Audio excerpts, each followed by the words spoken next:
Et Alain Grappe nous a rejoint. Comment allez-vous, Alain ? Très bien, merci. On est ravis de vous accueillir. Vous êtes conseiller départemental dans le canton de Guebwiller. On aime bien sur Alsace 20 se balader dans les cantons, voir un petit peu le travail qui est fait. Alors, on a été très étonnés de découvrir le vôtre, non pas parce qu'on ne le connaissait pas, il est formidable, mais cette patrouille dans les vignes, c'est une patrouille de la Brigade Verte du Haut-Rhin qu'on a eu le loisir de suivre. L'ouverture est également d'un endroit qui est magique, c'est les Dominicains de Guebwiller.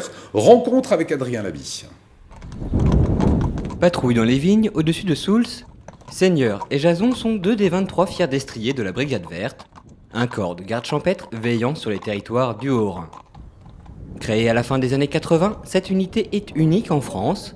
Financée par le département et les communes adhérentes, le syndicat mixte des gardes champêtres intercommunaux remplit de nombreuses missions au service des collectivités. Ils sont conventionnés par les communes, donc 322 communes ont souscrit pour 377 communes au total dans le Haut-Rhin. Et il y a également 2 communes du Bas-Rhin qui adhèrent à ce groupement. Sous la police du maire, ils veillent à la quiétude évidemment au niveau forestier, au niveau rural, au niveau environnemental en priorité. Mais c'est également la police du maire dans le cadre de toutes les infractions au stationnement, les déchets, les ordures, le sillonnement également d'animaux sauvages ou pas sauvages qu'il faut évidemment ramener à la SPA.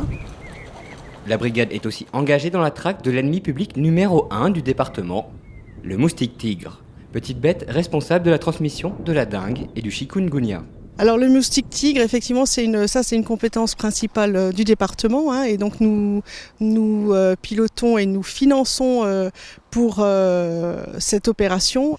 Et donc c'est quoi ? C'est la prévention, suivi des larves, la gestion aussi en hélicoptère, puisque là on peut utiliser des produits phytosanitaires en hélicoptère pour éviter la propagation de ces larves. Donc on veille, donc on a quelqu'un qui veille tout le temps et qui est au fait des populations. Guebwiller, fin d'après-midi, ça s'agite dans les jardins de l'ancien couvent. Ce soir, les Dominicains lancent leur saison culturelle 2016-2017. Au menu expo, musique et vidéo mapping. Mais qui sont ces Dominicains ? Alors les Dominicains est issu d'une histoire qui date du XIVe siècle, un cloître pour religieuses ici, et qui a été transformé dans le culturel entre-temps, et qui œuvre depuis très longtemps dans la culture et surtout dans la musique, qui baigne dans la musique, j'ai envie de dire. Donc un bel écrin pour Guebwiller, mais aussi pour le département, puisque le département en est propriétaire depuis de nombreuses années et continue à faire perdurer ce site. Centre culturel de rencontres, les Dominicains sont là pour faire se télescoper des artistes d'horizons divers dans une explosion créative, mais aussi pour provoquer la rencontre des arts et des publics. Les Dominicains, en tout cas, sont aujourd'hui un lieu où on se retrouve pour échanger simplement, mais aussi pour découvrir les richesses culturelles des autres. C'est un lieu où on peut juste prendre un café, juste échanger, mais aussi aller d'un concert à un mapping ou à simplement se reposer dans le cloître. C'est que c'est un lieu qui permet aux personnes empêchées ou en difficulté de venir, d'avoir accès à la culture moyennant 1 euro. Ils sont au RSA, ils sont handicapés, ils ont des problématiques. Et bien ici, ça ne se voit pas. On est tous, ce lieu est vraiment ouvert à toutes et à tous. Union Libre, la saison qui s'ouvre ce soir, c'est des concerts, des performances, des expos, des vidéos et bien plus encore. Un mot d'ordre, que l'improbable devienne norme. Ah, les mappings des Dominicains, c'est magique. C'est important, Alain Grappe, qu'il existe des lieux comme ça dans vos territoires et non pas uniquement dans les grandes villes. C'est effectivement important pour le centre culturel que représentent les Dominicains, mais c'est important pour toute la région, puisque nous drainons quand même aux Dominicains un certain public qui vient au-delà des frontières, d'Allemagne et des Suisses. Ouais. Donc c'est effectivement très important. Nous avons cette chance sur le secteur de Guebwiller. La Comcom épouse à peu près le même périmètre que le canton. Et nous sommes labellisés au niveau de la Comcom Pays d'art et d'histoire, ce qui correspond évidemment aux Dominicains de prime abord, mais également sur tous les centres de culture que nous avons. Nous avons la route romane, nous avons l'abbaye de Murbach, qui est également remarquable dans son écrin de verdure. Et puis nous avons bien sûr d'autres potentiels, entre autres des circuits de randonnée, des circuits VTT, bien sûr en hiver la neige avec le marchtan et le grand ballon. Vous avez un beau canton. Justement, vous en parlez, vous êtes dans un cercle magique. magique, hein, puisque à proximité de chez vous, c'est le parc du Petit Prince, c'est l'écomusée d'Alsace. Vous avez aussi, vous venez de le dire, des sites très touristiques. Alors moi, ma question, elle est simple, c'est on peut faire travailler vraiment tout ce monde ensemble?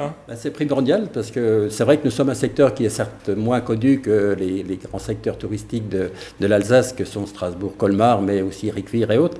Et de fait, nous essayons avec ce potentiel touristique de faire venir les touristes, mais aussi de les faire rester sur notre secteur. Et c'est vrai que le parc du Petit Prince qui se développe bien hein, depuis 2 ans, la reconversion, je crois, a été une vraie réussite. Ouais. Et puis bien sûr, l'écomusée d'Alsace qui reste quand même un territoire qui est aussi remarquable et dont le potentiel reste fiable. Un mot sur l'actualité, on a évidemment en tête les images dramatiques de ces dernières inondations. Le conseil départemental s'occupe justement de la gestion de l'eau. Qu'est-ce que vous faites pour éviter ces catastrophes? Alors c'est vrai que le département du Haut-Rhin, qui est organisé en syndicat mixte hein, sur chaque cours d'eau pratiquement du département, nous travaillons beaucoup sur ce sujet et nous investissons aussi beaucoup depuis des années. Hein. J'ai un chiffre en tête, c'est 5 millions d'euros par an d'investis dans les rivières du département et nous essayons de fiabiliser, de réaliser des bacs de rétention de façon à éviter que la concentration de la pluie, nous avons eu encore hier soir un phénomène assez violent sur le secteur d'ailleurs de ma commune, Riquewihr, où je suis maire. Et c'est vrai que c'est pas toujours facile de maîtriser tout ça, mais nous y travaillons beaucoup et c'est vrai que c'est un sujet qui nous prend beaucoup de temps. Alors on avait présenté les mini-centrales hydroélectriques que le département fait installer sur les cours d'eau. C'est fabriqué d'ailleurs en Alsace, hein, à Gabwiller, chez Schlumberger. C'est un dispositif, ces mini-centrales qui pourraient s'exporter. Je pense, oui, d'autant plus que j'ai appris il y a à peine 15 jours que le ministère de l'Environnement a fait un appel à projet pour développer effectivement ce genre de micro-centrales. Évidemment, ce n'est pas beaucoup de kilowatts. Mais mis bout à bout. Mais mis bout à bout, c'est vrai que ça en fait beaucoup. Et c'est vrai que Schlumberger, qui était spécialisé dans la machine textile, s'est diversifié et a fait un prototype qui a été installé d'ailleurs sur la Loche, hein, qui est à côté de chez nous. Et depuis, il y en a 3 qui ont été réinstallés dans le secteur du Haut-Rhin, et il y en a d'autres qui pourront être installés ailleurs en France, pour ceux qui le souhaiteraient. Mais il y a d'autres cours d'eau aussi sur le département, comme la Fecht, comme la... j'ai plus le nom en tête, mais c'est vrai que ça peut être un potentiel intéressant. Voilà, c'est du développement économique aussi pour et c'est du développement économique, et pour l'entreprise Schlumberger de Gabwiller, c'est important de se diversifier parce que le textile, évidemment, se fait beaucoup dans les pays maintenant asiatiques, mais c'est vrai qu'il y a beaucoup de friches industrielles chez nous.